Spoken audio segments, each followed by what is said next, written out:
Hi அனைவருக்கும் வணக்கம். நான் உங்கள் டாக்டர் பேசுகிறேன். இன்றைக்கி நம்ம பார்க்க போகிற டாபிக் ஓவலேஷன் கிட்டில் செக் பண்ணுறப்போ ஏற்படக்கூடிய செகண்ட் லைன் வந்து ரொம்ப டல்லாக வந்துச்சு, அதாவது லைட்டாக வந்துச்சுன்னா என்ன பண்ணணும் அப்படிங்கிறத பற்றி தான் இந்த வீடியோவில் டீட்டெயில்டாக பார்க்க போகிறோம். இந்த டாபிக் பற்றி பேச சொல்லி ஒரு வியூவர் கேட்டிருந்தாங்க. அவங்களுக்காக தான் இப்போ இதை பற்றி பேச போகிறேன். உங்களுக்கும் வேறு ஏதாவது டாபிக் பற்றி பேசுகிறதுனாலும் கமெண்ட் செக்ஷனில் போடுங்க. கண்டிப்பாக நான் சீக்கிரமாக பேசுகிறேன். Welcome to doctor pregnancy Tamil channel. நான் இந்த சேனலில் நீங்கள் எப்படி சீக்கிரம் ப்ரெக்னென்ட் ஆகிறதுக்கான நேச்சுரலான வேஸு, அதுக்கப்புறம் என்னெல்லாம் சாப்பிடலாம், ப்ரெக்னன்சி டிப்ஸு, மெடிக்கல் ஃபேக்ட்ஸ் இதெல்லாம் பற்றி நான் இந்த சேனலில் டிஸ்கஸ் பண்ணுவேன். நீங்கள் சப்ஸ்கிரைப் பண்ணிங்கன்னா உங்களுக்கு அந்த வீடியோ வந்து சேரும். ஸோ அதை வச்சு நீங்கள் பயனடைஞ்சிக்கலாம். ஓவலேஷன் கிட் பற்றி பேசுகிறதுக்கு நிறைய விஷயங்கள் இருக்குது. அது ரொம்பவே ஒரு பெரிய டாபிக். அதாவது எப்படி அந்த ஓவலேஷன் கிட்டை யூஸ் பண்ணணும், அதை எந்த நாளில் யூஸ் பண்ணணும், அதை எப்படி யூஸ் பண்ணி ப்ரெக்னென்ட் ஆகுறது அப்படிங்கிற விஷயம்லாம் நான் அடுத்தடுத்து பேச போகிறேன். இந்த இப்போ நம்ம பர்டிகுலராக பேச போகிறது வந்து அந்த செகண்ட் லைன் வந்து ரொம்ப லைட்டாக வந்துச்சுன்னா என்ன செய்யணும் அப்படிங்கிறத பற்றி தெரிஞ்சுக்க போகிறோம். அப்புறம் இந்த வீடியோட எண்டில் வந்து நார்மலாக பேஷண்ட்ஸ் என்கிட்ட கேட்கக்கூடிய ஓவலேஷன் கிட் சம்மந்தப்பட்ட டவுட்ஸ் அதை பற்றியும் நான் இதில் சொல்ல போகிறேன். வீடியோவை ஃபுல்லாக பார்த்து தெரிஞ்சுக்கோங்க. இப்போது நீங்கள் ஓவலேஷன் உங்களுக்கு நடக்குதா, அதாவது கருமுட்டை வெடித்து வெளியே வருதா அப்படிங்கிறத தெரிஞ்சுக்கிறதுக்காக ஓவலேஷன் கிட் வாங்கி இப்போது யூரின் ட்ராப்ஸ் போட்டிங்க. உங்களுக்கு ஃபஸ்ட்டு கோடு வந்துருச்சு, அப்புறம் ரெண்டாவது கோடு வந்து ரொம்ப லைட்டாக வந்திருக்கு. இப்போ இதுக்கு என்ன செய்கிறது? நீங்கள் ஃபஸ்ட்டு தெரிஞ்சுக்க வேண்டிய முக்கியமான 2 விஷயம் இருக்குது. ஒன்று வந்து ஓவலேஷன் கிட் வந்து எப்படி நீங்கள் வந்து ஓவலேஷன் உங்கள் உடம்புல நடக்குது அப்படிங்கிறத எப்படி கண்டுபிடிக்கும்னா, உங்கள் உடம்புல வந்து ஓவலேஷன் நடக்கிறப்போ பார்த்தீங்கன்னா LH அப்படிங்கிற ஒரு ஹார்மோன் வந்து அதிக அளவில் சுரக்கும். அதை வந்து LH சர்ஜ்னு சொல்லுவோம். இப்படி அதிக அளவில் சுரக்கிறப்போ அது யூரின்லேயும் நிறையா வரும். அப்படி வரப்போ அந்த யூரினை வந்து நீங்கள் அந்த அதில் டெஸ்ட் பண்ணுறப்போ அதில் வச்சு அந்த ஹார்மோன் வச்சு உங்களோட ஓவலேஷன் கிட் வந்து பாசிட்டிவ் காமிக்கும். நல்லா 2 கோடு பளிச்சுன்னு வரும். எப்போனா உங்கள் உடம்புல அந்த LHங்கிற ஹார்மோன் வந்து அதிக அளவில் சுரக்கும் போது மட்டும் அது நல்லா பளிச்சுன்னு அந்த 2 கோடு வரும். எப்படி நீங்கள் வந்து இப்போ ப்ரெக்னென்சிக்கு வந்து யூரின் டெஸ்ட் பண்ணுறப்போ அந்த உங்கள் ப்ரெக்னென்சி ஹார்மோன் வந்து உங்கள் உடம்புலேருந்து செக்ரெட் ஆகி யூரினில் செக்ரெட் ஆனதுக்கப்புறமா அந்த ப்ரெக்னென்சி கிட்டில் நீங்கள் வைக்கிறப்போ டபுள் கோடு வருதோ, அது மாதிரி தான் உங்கள் உடம்புல வந்து ஓவலேஷன் நடக்கிறப்போ ஏற்படக்கூடிய அந்த ஹார்மோனை வந்து செக் பண்ணுறது தான் இந்த ஓவலேஷன் கிட்டு. ரெண்டாவது விஷயம் என்னென்னா, நான் சொன்னேன் இல்லையா, அந்த ஓவலேஷனுக்கு நடக்கும் போது ஏற்படக்கூடிய அந்த ஹார்மோன் அதிகமாக சுரக்கும்னு. இந்த ஹார்மோன் பேர் வந்து LH ஹார்மோன். இந்த LH பார்த்திங்கன்னா த்ரூ அவுட் த சைக்கிள், அதாவது உங்கள் பீரியட்ஸ் ஆகக்கூடிய அந்த 1 மாதம் ஃபுல்லாகவுமே பார்த்திங்கன்னா உங்கள் உடம்புல வந்து அது கொஞ்சம் கொஞ்சமாக சுரந்துட்டு தான் இருக்கும். ஆனால் ஓவலேஷன் நடக்கிறப்போ பார்த்திங்கன்னா அது அதிக அளவில் பீக்காக சுரக்க ஆரம்பிக்கும். அந்த நேரத்தில் தான் வந்து உங்களுக்கு ஓவலேஷன் நடக்கும். ஸோ நீங்கள் தெரிஞ்சுக்க வேண்டியது இப்போ என்ன முக்கியமானது, ஓவலேஷன் நடக்கிறதுக்கு முக்கியமான ஹார்மோன் வந்து அந்த LH ஹார்மோன். இது வந்து அதிக அளவில் LH சர்ஜ் பீக் அளவுக்கு அதாவது நிறையா சுரக்கிறப்ப அன்னைக்கு தான் பார்த்தீங்கன்னா உங்களுக்கு வந்து அந்த ஓவலேஷன் நடக்க போகுது அப்படிங்கிறதுக்கு அர்த்தம். ரெண்டாவது விஷயம், உங்கள் உடம்புல எப்போவுமே இந்த LH ஹார்மோன் வந்து கொஞ்சம் சுரந்துட்டு தான் இருக்கும். இப்போது ரெண்டாவது கோடு ரொம்ப லைட்டாக வந்துருச்சு அப்படின்னா என்ன அர்த்தம் அப்படிங்கிறதுக்கு பார்க்கலாம். ஒரு விஷயம் என்னென்னா, அந்த கோடு லைட்டாக வந்ததுக்கு காரணம் உங்களுக்கு ஓவலேஷன் ஸ்டார்ட் ஆக போகுது அப்படிங்கிறதுக்கான அர்த்தம் ஒன்று. ரெண்டாவது வந்து உங்களுக்கு ஓவலேஷன் முடிஞ்சிருச்சு அப்படிங்கிறதுக்கு கூட அர்த்தம் அந்த லைன் வந்து லைட்டாக தான் வரும். என்னென்னா, ஒன்றும் உங்களுக்கு ஓவலேஷன் நடக்க போகிறது அப்படிங்கிறதுக்கும் அந்த கோடு லைட்டாக தான் வரும். ரெண்டாவது வந்து உங்களுக்கு ஓவலேஷன் முடிஞ்சிருச்சு அப்படிங்கிறதுக்குமே அந்த கோடு வந்து லைட்டாக தான் வரும். அப்போ எப்படி டாக்டர், நான் வந்து எனக்கு இன்றைக்கி செக் பண்ணியிருக்கேன், இன்றைக்கி கோடு ரொம்ப லைட்டாக தான் வந்திருக்கு, அப்போ எனக்கு ஓவலேஷன் முடிஞ்சிருச்சா அப்படின்னு நிறையா பேர் பயப்படுவாங்க. ஸோ நான் என்ன சொல்கிறத, நீங்கள் வந்து எப்போவுமே ஒரு கிட்டு அன்றைக்கி டெஸ்ட் பண்ணுறதை வச்சு மட்டும் நீங்கள் முடிவு பண்ணவே கூடாது. நீங்கள் அடுத்த நாளுமே வந்து டெஸ்ட் பண்ணணும். அதுதான் சரியான முறை. ஏன்னா நிறைய பேருக்கு வந்துட்டு பார்த்திங்கன்னா அவங்களோட ஓவலேஷன் டேட்டு தெரியாது, ஓவலேஷன் சிம்டம்ஸ் வந்து ஃபீல் பண்ண முடியாது. ஏன்னா அவங்களுக்கு சில பேருக்கு எப்போவுமே கூட ஒயிட் டிஸ்சார்ஜ் இருந்துகிட்டே இருக்கும்.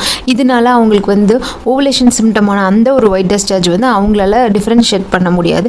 இப்படி இருக்கிறவங்களுக்காக தான் மெயினாக வந்து இந்த ஓவலேஷன் கிட் வந்து ஹெல்ப்ஃபுல்லாக இருக்கும். உங்களுக்கு ஆல்ரெடி உங்களோட ஓவலேஷன் டேட் தெரியும், உங்களோட ஓவலேஷன் சிம்டம்ஸ் வந்து உங்களால் ஃபீல் பண்ண முடியும் அப்படின்னாலுமே வெல் அண்ட் குட். நீங்கள் இது வரைக்கும் உங்களோட ஓவலேஷன் சிம்டம்ஸ் வந்து உங்களுக்கு ஃபீல் பண்ண முடியல அப்படின்னா நான் வந்து ஈஸியாக எப்படி உங்களோட ஓவலேஷன் சிம்டம்ஸ் வந்து ஃபீல் பண்ணுறதுன்னு ஒரு வீடியோ போட்டிருக்கேன். அதே மாதிரி ஓவலேஷன் டேட்டையும் எப்படி கண்டுபிடிக்கிறதுன்னு ஒரு வீடியோ போட்டிருக்கேன். அதை டிஸ்கிரிப்ஷனில் கொடுக்குறேன், நீங்கள் அதை பார்த்து கூட தெரிஞ்சுக்கோங்க. ஸோ இப்படி அந்த நாட்களில் நீங்கள் வந்து இந்த ஓவலேஷன் கிட்டு பயன்படுத்தி அதில் வரக்கூடிய செகண்ட் லைன் வந்து உங்களுக்கு டல்லாக இருக்குது, அப்படியே லைட்டாக வருது அப்படின்னா உங்களுக்கு வந்து ஓவலேஷன் வந்து ஸ்டார்ட் ஆக போகுதுங்கிறதுக்கு கூட 50% அர்த்தமாக இருக்கலாம். அப்போ என்ன பண்ணலாம்னா நீங்கள் அடுத்த நாள் திரும்பியும் மத்தியான வேலையில் வந்து திரும்பவும் ஒரு கிட்டு போட்டு செக் பண்ணுங்கள். அப்போ எப்படி வரும்னா 2வது கோடு நேற்றை விட இன்றைக்கி வந்து இன்னும் கொஞ்சம் டார்க்காக வந்திருக்குன்னா உங்களுக்கு ஓவலேஷன் வர்றதுக்கான அப்ரோச் ஆகிற டேட்ஸு அப்படிங்கிறது தான் அர்த்தம். இப்போது மூணாவது நாள் பார்த்திங்கன்னா இன்னொரு கிட் எடுத்து நீங்கள் திரும்பவும் செக் பண்ணுங்கள். அப்போனா உங்களுக்கு அந்த 3வது நாள் கண்டிப்பாக வந்து அந்த வரக்கூடிய இன்னும் 2வது கோடு வந்து கண்டிப்பாக பளிச்சுன்னு டார்க்காக வரும். அது வந்து அந்த சி அப்படிங்கிற கோடுக்கு ஏற்ற மாதிரியே நீங்கள் போட்ட செகண்ட் கோடுமே வந்துட்டு உங்களுக்கு இன்னும் பளிச்சுன்னு வருதுன்னா உங்களுக்கு ஓவலேஷன் இன்னும் கொஞ்சம் நேரத்தில் நடக்க போகுது அப்படிங்கிறதுக்கான அர்த்தம். அப்போ நீங்கள் என்ன பண்ணால் கண்டிப்பாக அந்த நாள் ஒன்றா இருக்க வேண்டியது ரொம்பவே முக்கியம். ஸோ அடுத்த நாள் திருப்பி டெஸ்ட் பண்ணுறீங்க, அப்போ உங்களுக்கு கோடு லைட்டாக வருது. அப்போ இப்போ என்ன அர்த்தம்னா உங்களோட ஓவலேஷன் முடிஞ்சிருச்சு, அந்த ஹார்மோன் கம்மி ஆயிடுச்சு அப்படிங்கிறதா அர்த்தம். ஆனால் அடுத்த நாளுமே நீங்கள் ஒன்றா இருக்க வேண்டியது ரொம்பவே அவசியம். உங்களுக்கு என்றைக்கு டபுள் கோடு பளிச்சுன்னு வருதோ அன்றைக்கும் ஒன்றா இருங்க. அதுக்கு அடுத்த நாளும் லைட்டாக வந்தாலும் பரவாயில்ல, நீங்கள் அப்பையும் ஒன்றா இருக்க வேண்டியது ரொம்பவே முக்கியம்.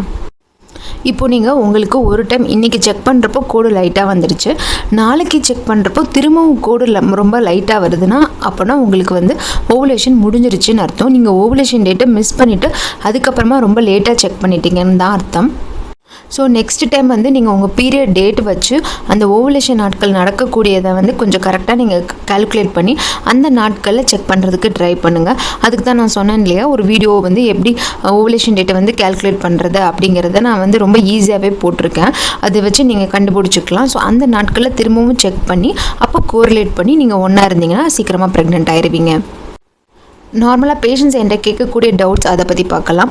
ஃபஸ்ட்டு டவுட் அவங்க என்ன பண்ணுவாங்கன்னா, அதாவது இப்போ இன்றைக்கி வந்து கோடு வந்து ரொம்ப லைட்டாக ஆயிடுச்சு அப்படின்னா எய்தர் வந்து அவங்க இன்றைக்கி ஓகே ஓவலேஷன் நடந்துருச்சு போல் அப்படின்னு நினச்சிக்கிறாங்க. ஏன்னா ப்ரெக்னென்சியில் வந்து டபுள் கோடு வந்துருச்சுனாலே பாசிட்டிவ்னு அர்த்தம் இல்லையா, அது மாதிரி அவங்க இதையும் நினச்சிடுவாங்க. ஸோ அப்போ என்ன பண்ணுவாங்கன்னா அவங்க இன்றைக்கி அந்த லைட்டு கோடு வரும், இன்றைக்கி ஒன்றா இருந்துட்டு மீதி இருக்கிற அந்த 4 கிட்டையுமே செக் பண்ணாமல் விட்டுருவாங்க. அதுக்கப்புறம் ஏன்னா ஒரு மாதமும் செக் பண்ணிக்கலாம் அப்படின்னு நினச்சிட்டு வச்சுருவாங்க.